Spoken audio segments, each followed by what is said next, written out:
ಐನಾಪುರ ಏತ ನೀರಾವರಿ ಯೋಜನೆ ಕಾಮಗಾರಿ ಚಾಲನೆಗೆ ಆಗ್ರಹಿಸಿ ಪ್ರತಿಭಟನೆ.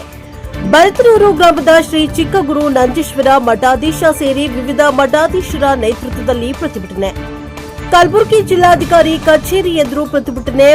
ಮುಲ್ಲಾಮಾರಿ ಜಲಾಶಯದಿಂದ ಐನಾಪುರವರೆಗೆ ಏತ ನೀರಾವರಿ ಯೋಜನೆ ಮೊದಲನೇ ಹಂತದ ಕಾಮಗಾರಿಗೆ ಈಗಾಗಲೇ 95 ಕೋಟಿ ರೂಪಾಯಿ ಬಿಡುಗಡೆಯಾಗಿದೆ. ಹೀಗಾಗಿ ವಿಳಂಬ ಮಾಡದೆ ಶೀಘ್ರ ಕಾಮಗಾರಿ ಪ್ರಾರಂಭಿಸಲು ಒತ್ತಾಯ. ಐನಾಪುರ ಏತ ನೀರಾವರಿ ಯೋಜನೆಯಿಂದ 16 ಹಳ್ಳಿಗಳಿಗೆ ಕುಡಿಯುವ ನೀರು, ಕೃಷಿಗೆ ಅನುಕೂಲವಾಗುತ್ತೆ. ಹೀಗಾಗಿ ತಕ್ಷಣ ಕಾಮಗಾರಿ ಪ್ರಾರಂಭಿಸಿ ಕಾಲ ಮಿತಿಯಲ್ಲಿ ಪೂರ್ಣಗೊಳಿಸುವಂತೆ ಆಗ್ರಹ. ಕಲಬುರಗಿ ಜಿಲ್ಲಾಧಿಕಾರಿಗಳಿಗೆ ಒತ್ತಾಯಿಸಿದ ಮಠಾಧೀಶರು. ಕಲಬುರಗಿ ಜಿಲ್ಲೆಯ ಚಿಂಚೋಳಿ ತಾಲೂಕಿನ ಐನಾಪುರ.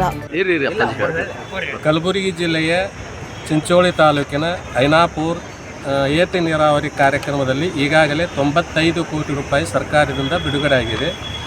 ಈ ಕಾರ್ಯಕ್ರಮವನ್ನು ನಿಮಿತ್ತವಾಗಿ ಕಾಮಗಾರಿ ಪ್ರಾರಂಭ ಮಾಡಿರಿ ಅಂಥೇಳಿ ಬಹಳ ದಿವಸದಿಂದ ಮನವಿ ಮಾಡಿದರೂ ಸಹಿತ ಆ ಕಾಮಗಾರಿ ಪ್ರಾರಂಭ ಆಗ್ತಾ ಇಲ್ಲ. ಈ ಏತ ನೀರಾವರಿಗಾಗಿ ನಿರಂತರವಾಗಿ 15ರಿಂದ 16 ವರ್ಷ ಹೋರಾಟ ನಡೆದಿದೆ. ಆ ನಿಟ್ಟಿನಲ್ಲಿ ಇವತ್ತು ಬೇಗ ಕಾಮಗಾರಿಯನ್ನು ಪ್ರಾರಂಭ ಮಾಡಿ ಆ ಭಾಗದಲ್ಲಿ 11 ಹಳ್ಳಿಗಳೇ ರೈತರಿಗೆ ಅನುಕೂಲ ಆಗ್ತಾ ಇದೆ. ಸುಮಾರು 10,000 ಎಕರ್ ಭೂಮಿಗಳಿಗೆ ನೀರಾವರಿ ಆಗುತ್ತದೆ. ಈ ನೀರಾವರಿ ಆಯ್ತಂದ್ರೆ ಆ ರೈತರೇನಪ್ಪ ಅಂದ್ರೆ ಆರ್ಥಿಕವಾಗಿ ಸಬಲರಾಗಲಿಕ್ಕೆ ಸಾಧ್ಯತೆ.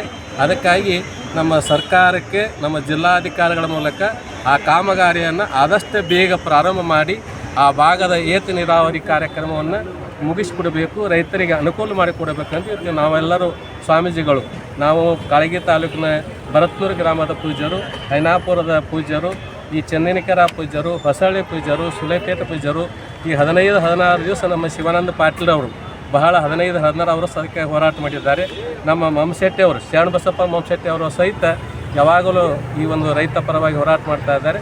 ಇವತ್ತು ರೈತರಿಗೆ ಅನುಕೂಲ ಆದರೆ ನಮಗೂ ಸಹಿತ ಉಳಿಗಾಲಿದೆ. ಅದಕ್ಕಾಗಿ ಇವತ್ತು ದಿನಮಾನದಲ್ಲಿ ಏನಾಗ್ಯದಪ್ಪ ಅಂದ್ರೆ ಮಾನ್ಯ ದಿವಸ ನಮ್ಮ ಮಠಕ್ಕೆ ಒಬ್ಬರು ರೈತರು ಬಂದಿದ್ದು, ಅವರ ಮಗ ಓದ್ತಾ ಇದ್ದ.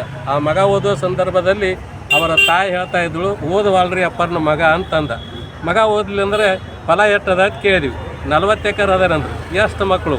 2 ಮಕ್ಕಳು ಇದ್ದಾರಂದ್ರೆ 2 ಮಕ್ಕಳಂದ್ರೆ ಅವನಿಗೆ ಆ ತಾಯಿ ಒಂದು ಮಾತು ಹೇಳಿದರು, ಈ ಹೊಲದಲ್ಲಿ ಕೆಲಸ ಮಾಡ್ಲಾಕ ಹಚ್ಚಿದೀವಿ ಅಂದ್ರೆ ನಮ್ಮ ಮಗ ಬೆವರು ದುಡಿದು ಕಷ್ಟ ಆಗಿ ಶಾಲೆಗೆ ಹೋಗ್ತಾನ ಅಂತ ಹೇಳಿ ಕೆಲಸಕ್ಕೆ ಹಚ್ಚಿದ ಸಹಿತ ಆ ಕೆಲಸ ಮಾಡಲಿಕ್ಕೆ ನಿಂತಾನಂತಕ್ಕಂಥ ಮಾತನ್ನು ಹೇಳಿದರು.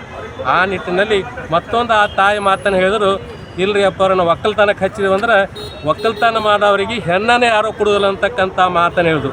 ಇಷ್ಟ ಒಂದು ಸಂಕುಚಿತ ಸಂದರ್ಭದಲ್ಲಿದ್ದಾಗ ಸರ್ಕಾರ ಏನು ಮಾಡಬೇಕಂದ್ರೆ ಆರ್ಥಿಕವಾಗಿ ಸಬಲರಾಗತಕ್ಕಂಥ ಕೆಲಸವನ್ನು ರೈತರಿಗೆ ಮಾಡಿದ್ರಂದ್ರೆ ಮುಂದಿನ ದಿನಮಾನದಲ್ಲಿ ಒಂದು ಅನುಕೂಲ ಆಗ್ತದೆ ಅಂತಕ್ಕಂಥ ಮಾತನ್ನು ಈ ಮಾನ್ಯ ಜಿಲ್ಲಾಧಿಕಾರಿಗಳಿಗೆ ಇವತ್ತು ನಾವು ಒಂದು ಮನವಿಯನ್ನು ಕೊಟ್ಟಿದ್ದೀವಿ. ಆದಷ್ಟು ಬೇಗ ಮಾಡ್ತಾನೆ ಅಂಥೇಳಿ ಅವರು ನಮಗೆ ಸ್ಪಂದನೆಯನ್ನು ಮಾಡಿದ್ದಾರೆ. ಮುಂದಿನ ಒಂದು ನಮ್ಮ ಕಲಬುರಗಿ ಜಿಲ್ಲೆಯ ಸಚಿವರಾಗಿರ್ತಕ್ಕಂಥವ್ರು ಸಹಿತ ಇವತ್ತು ಒಂದು ವಾರದಲ್ಲಿ ಬರ್ತಾರೆ. ಅವ್ರ ಜೊತೆ ಮಾತಾಡಿ ಆದಷ್ಟು ನಾವು ಪ್ರಯತ್ನ ಮಾಡಿ ಪ್ರಾರಂಭ ಮಾಡಿಸ್ತೀವಿ ಅಂತಕ್ಕಂಥ ಮಾತು ನಮಗೆ ಒಂದು ಸ್ಪಂದನೆ ಮಾಡಿ ಅವರು ಒಪ್ಪಿಗೆ ಕೊಟ್ಟಿದ್ದಾರೆ. ಅದಕ್ಕೆ ನಮಗೆ ಖುಷಿಯಾಗಿದೆ. ಬೇಗ ಆದಷ್ಟು ಬೇಗ ಆಗಲಿ ಅಂತೇಳಿ ತಮ್ಮ ಮಾಧ್ಯಮ ಮುಖಾಂತರ ತಮ್ಮಲ್ಲಿ ಸಹಿತ ಕೇಳ್ಕೊಳ್ತಾ ಇದ್ದೀವಿ.